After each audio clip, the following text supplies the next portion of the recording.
In my dream, cuteness is an adaptive strategy. Dogs tied up in front of cafeterias wiggle just so and set my heart alight. I don't know if other people feel that way about that dog, but I could give the whole Dharma talk about the cuteness of that dog.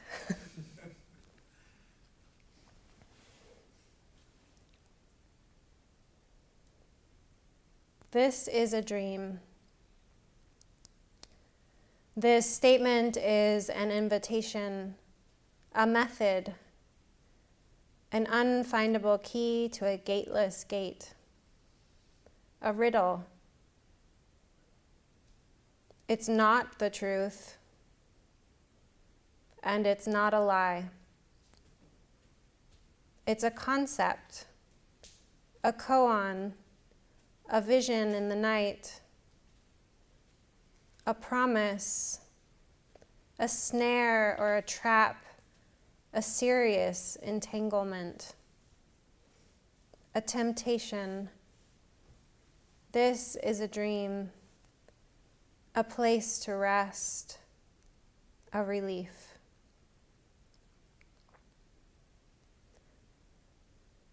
This is a dream. What does this mean, and what role do I play?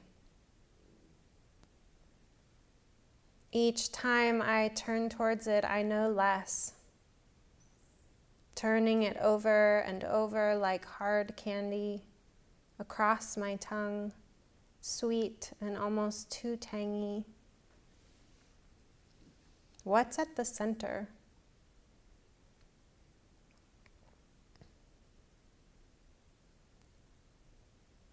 This is a dream. Another way to say it, this is a flowing through. This is an unfindable experience. This is a welcome to the simulation. This is it.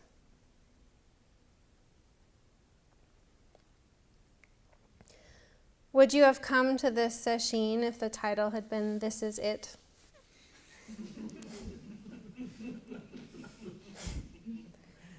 It means something different to everyone. Hey, just this is it. Now is the only thing. This is it, the apex of all that ever was. The culmination of it all. Or, this is it.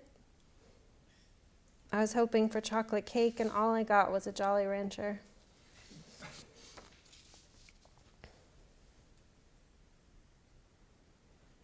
Dogen Zenji describes this a little more eloquently in the Mountains and Waters Sutra.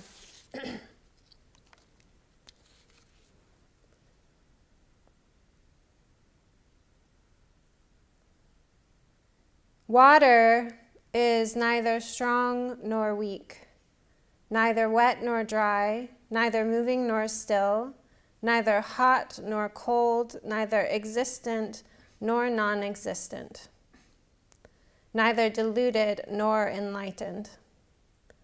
All beings do not see mountains and rivers in the same way. Some beings see water as a jeweled ornament, and some beings see water as wondrous blossoms. Hungry ghosts see water as raging fire, and dragons see water as a palace or pavilion. Some beings see water as a wish-fulfilling jewel. Some see it as the Dharma nature of true liberation. The true human body, or as the form of body and essence of mind. Human beings only see water as water. Water is seen as dead or alive, depending upon the mind of the beholder. Thus, the views of all beings are not the same. Do not limit your view to that of human beings. There are many ways to see one thing, and ways to see many things seen as one. You should pursue this beyond the limits of pursuit. Endeavors in the practice realization of the way are not limited to one or two kinds. The ultimate realm has 1,000 kinds and 10,000 ways.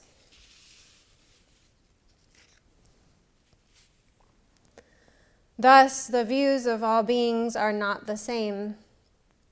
Some beings see dresses as blue and black, and some beings see dresses as white and gold. How do you see your life?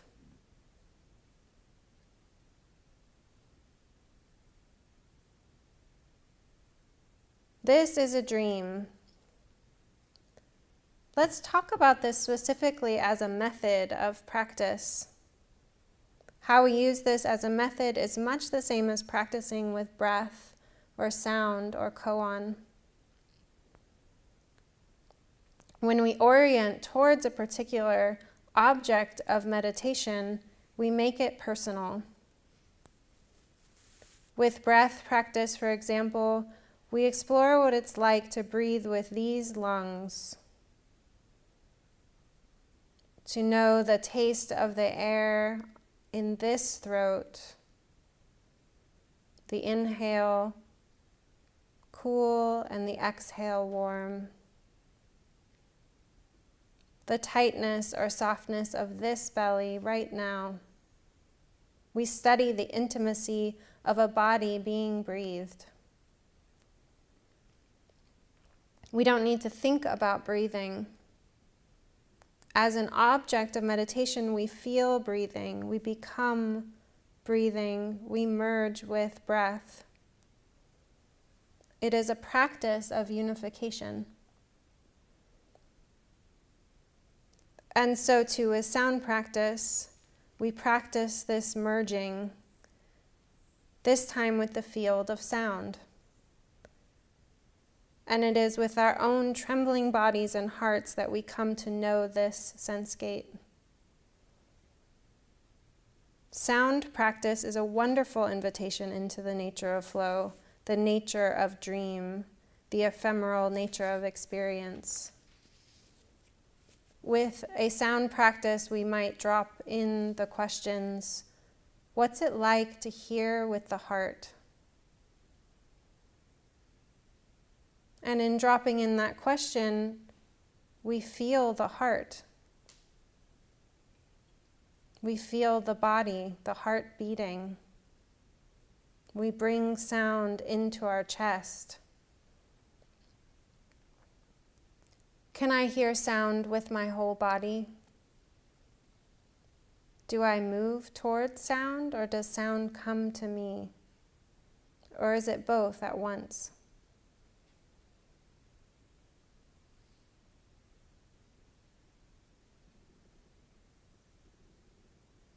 Maybe take a moment to just practice reaching out towards the sound of the birds.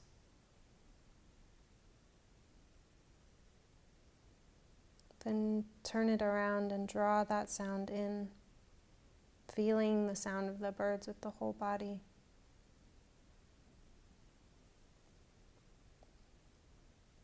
Of course, they go quiet when I say that. Come on.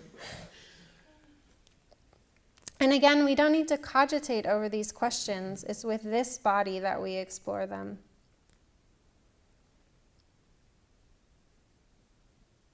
Another example of making practice really personal is koan work. In koan practice, we are asked to bring to life the beings, places, objects, animals, plants, whole worlds.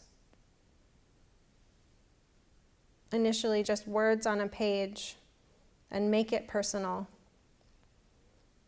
As Kisei said yesterday, we become the oak tree.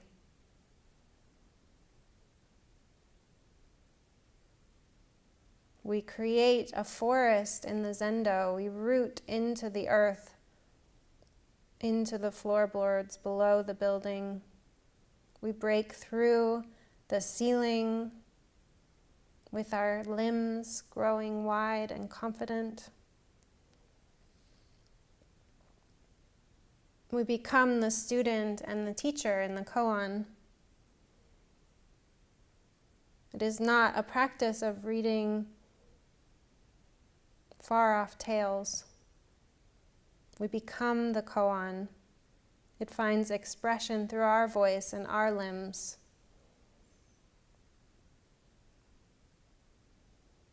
This is a dream. Another practice is just to look in the mirror. We had a sesshin that Kisei led where we spent many hours in zazen staring into a mirror, gazing into a mirror.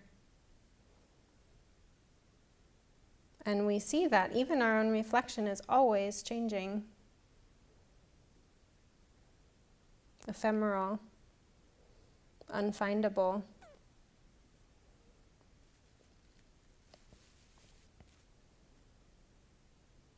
And none of these practices, including this practice of this is a dream, need to make sense to the thinking mind.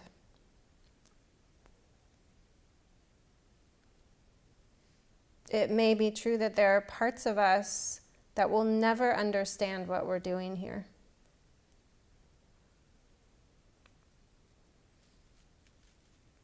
The thinking mind or various parts of us may never feel settled about the fact that we spend weeks of our life just staring at the floor.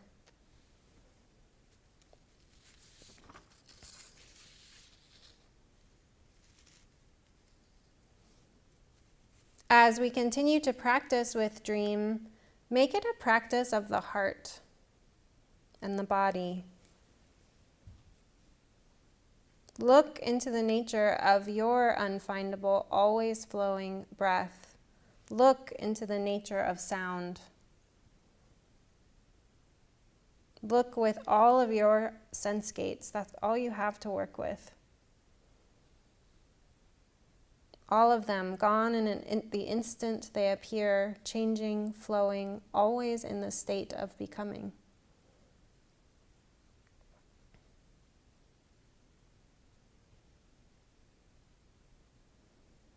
As we continue with dream practice, know that you won't be asked to write an essay on this later or a blog post. It doesn't need to be explainable. There is no assignment due at the end of Sesshin to be graded.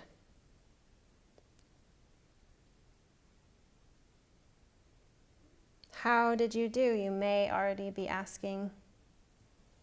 Tell me about the ephemeral nature of reality. Double-spaced in 3 pages. We spend so many of our formative years being shaped by schooling. How could we not bring a little bit of that framework to the cushion? At least I do. Ever more so perhaps in that we are sitting in the library of an old elementary school.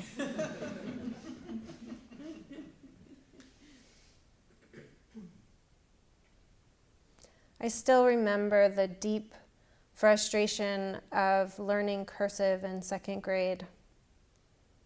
I didn't understand why my cursive didn't look like the person's next to me. What did they know that I didn't?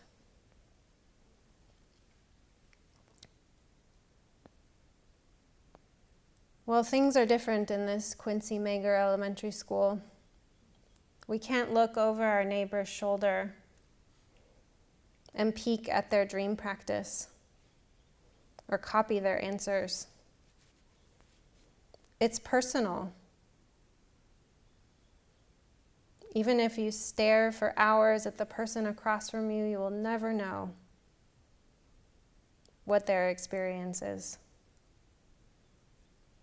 We must learn to trust our own being, our own very odd being, this wonderful manifestation that will carry us along in practice. Because it's what we have to work with.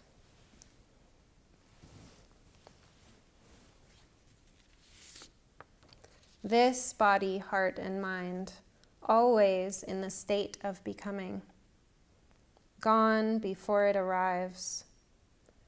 A thought, a mood, a feeling in the body, the sound of a bird, all of it our life, all of it flowing through.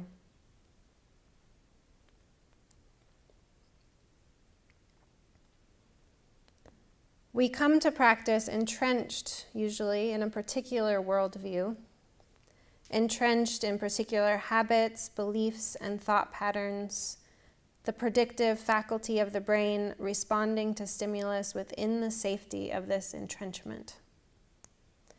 The predictive faculty of the brain can have the effect of perpetuating our worldview because, as we earlier noted, what we see, hear, taste, and touch is part of the cumulative gestalt of a lifetime of experience. So attending Sesshin is subversive. We step forward and say, at least part of me is willing to actively participate in the dismantling of this currently unsatisfactory dream simulation. However safe, however normal and fitting to the status quo, despite extremely compelling storylines, we take the radical step of stopping, sitting down, and waiting.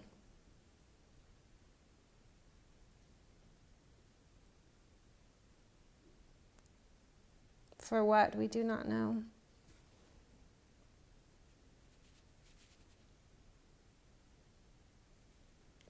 And there's no guarantee.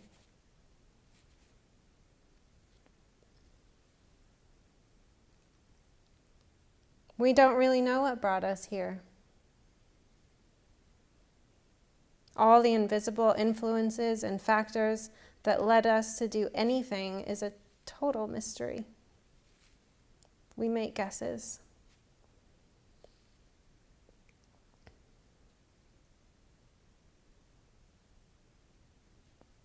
Instead of continuing the endless and almost simultaneous cycle of predicting and responding, we stop. We stop and sit down and let the dream unfold itself.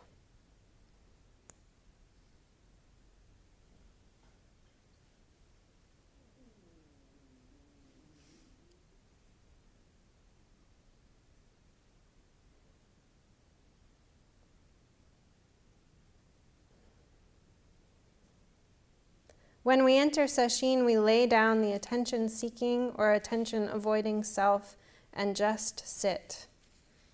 And we let others sit, each person here by following the contours of the schedule, by agreeing to blend with the container, is supporting everyone else. I agree to blend for the sake of my neighbors. In this dream, I sit up a little straighter and move a little more softly for the sake of supporting all the beings around me on their path to awakening.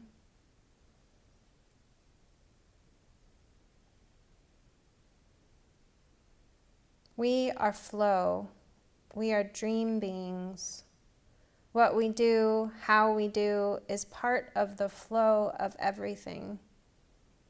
As much as we believe ourselves to be separate, it is impossible to be an independent observer.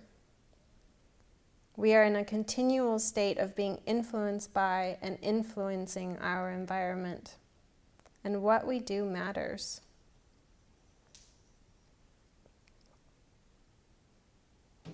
So together, we dream this Sesshin ship into being, moving as one body and uniting in the timeless vow that is the light of awakening.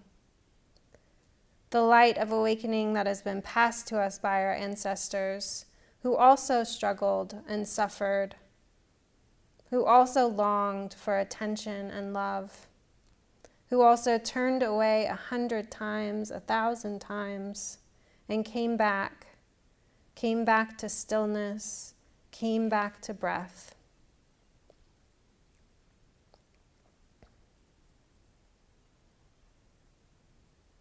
What an act of compassion to allow ourselves to not be anybody for a little while, to set that down for the sake of our own being and for the sake of everyone around us. The more flexibility we have in setting down our own agenda, our own habits, our own attention-seeking, love-wanting self, the more freedom we give to other people. We're not putting ourselves on the world, but letting the world unfold itself. We let the dream unfold itself.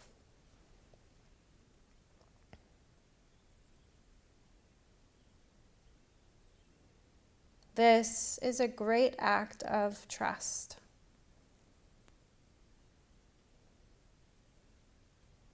Something stirred in our hearts and asked us to step forward. Something gave us at least a little taste of faith and our larger vision for how to live this human life. We build faith in the path of practice, and we build faith in our own ability to walk that path.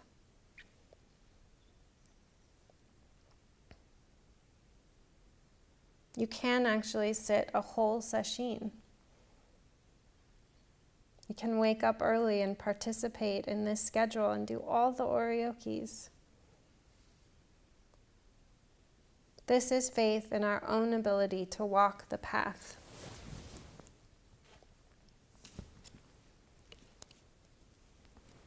This book is Pointing Out the Great Way by Dan Brown.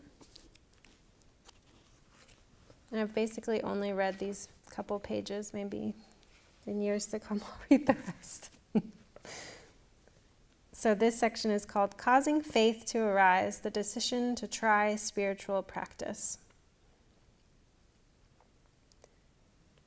It is impossible to pour liquid into a vessel without some belief that, first, you are capable of pouring it, and second, the vessel can contain the liquid. An action as mundane as pouring liquid requires at least some degree of faith. Likewise, a beginner cannot pour the nectar of the teachings into the vessel of the mental continuum without faith. One dimension of faith is a decision to try. Faith always involves an element of the unknown. In an act of faith, one goes beyond one's present capacity. Without the presence of the mental factor of faith, a beginner may question new experience. Being riddled with doubt during the interaction with the holy being interferes with independent action and spiritual development. The doubtful beginner is lacking in faith. In Buddhist psychology, faith and doubt are obstacles. Most commentators concur that faith is the cornerstone of spiritual development. As the next mental factor to ripen in the process of spiritual transformation, faith is an outgrowth of admiration and respect. Kunga Tenzin says, faith is born from having grasped preciousness. By awakening faith, the beginner makes a major stride in spiritual development. Beyond passive admiration or even acting respectfully towards a lama, faith requires a most decisive act. The beginner starts to entertain the possibility that she too might become such a perfected spiritual being, and even thinks that such a thing might be accomplished in this lifetime. Entertaining this proposition at first may seem unlikely, if not preposterous in the light of the beginner's entrenched worldview and lifestyle. Ordinary resistance to change attests to the difficulty of cultivating faith. Nevertheless, to even consider the possibility of spiritual development at all is the first sign of faith.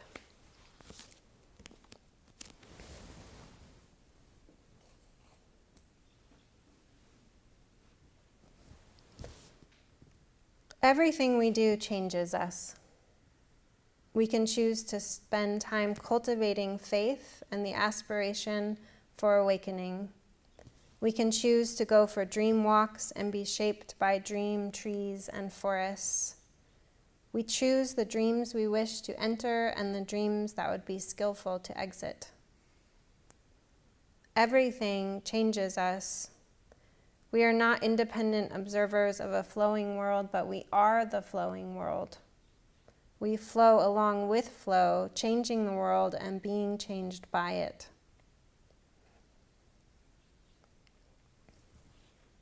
One question in science is whether an outcome can ever be independent of the observer, independent of the view of the observer. So far, the answer is no. In this place, science and Dharma meet and agree. This acknowledgement of the flowing nature of things, the dreamy, ephemeral nature of things, can lead us to a conclusion of deep gratitude.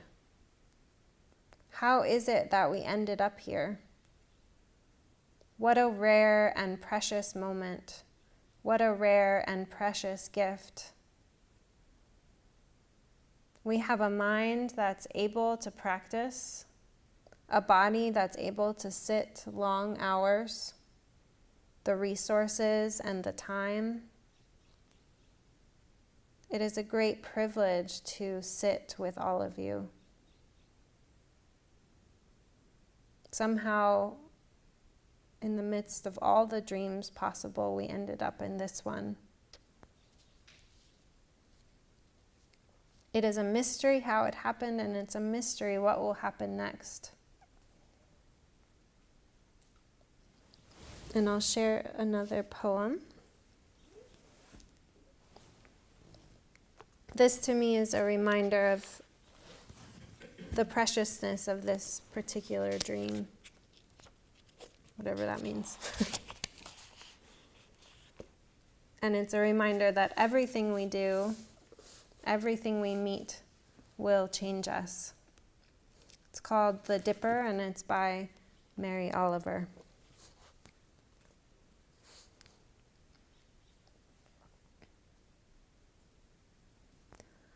Once I saw in a quick-falling, white-veined stream among the leafed islands of wet rocks a small bird, and knew it from the pages of a book.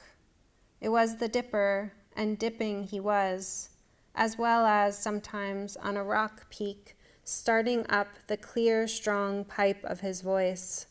At this, there being no words to transcribe, I had to bend forward, as it were, into his frame of mind, catching everything I could in the tone, cadence, sweetness, and briskness of his affirmative report. Though not by words, it was a more than satisfactory way to the bridge of understanding. This happened in Colorado more than half a century ago, more certainly than half my lifetime ago. And just as certainly, he has been sleeping for decades in the leaves beside the stream, his crumble of white bones, his curl of flesh, comfortable even so. And still I hear him, and whenever I open the ponderous book of riddles, he sits with his black feet hooked to the page, his eyes cheerful, still burning with water love. And thus the world is full of leaves and feathers and comfort and instruction. I do not even remember your name, great river, but since that hour I have lived simply in the joy of the body as full and clear as falling water, the pleasure of the mind like a dark bird dipping in and out, tasting and singing.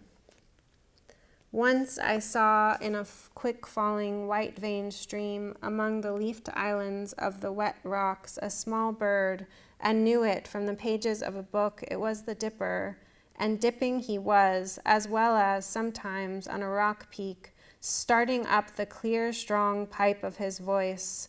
At this, there being no words to transcribe, I had to bend forward, as it were, into his frame of mind, catching everything I could in the tone, cadence, sweetness, and briskness of his affirmative report. Though not by words, it was more than satisfactory way to the bridge of understanding. This happened in Colorado more than half a century ago, more certainly than half my lifetime ago, and just as certainly he has been sleeping for decades in the leaves beside the stream, his crumble of white bones, his curl of flesh, comfortable even so. And I still hear him, and whenever I open the ponderous book of riddles, he sits with his black feet hooked to the page, his eyes cheerful, still burning with water love. And thus the world is full of leaves and feathers and comfort and instruction. I do not even remember your name, great river, but since that hour I have lived simply in the joy of the body as full and clear as falling water, the pleasures of the mind like a dark bird dipping in and out, tasting and singing.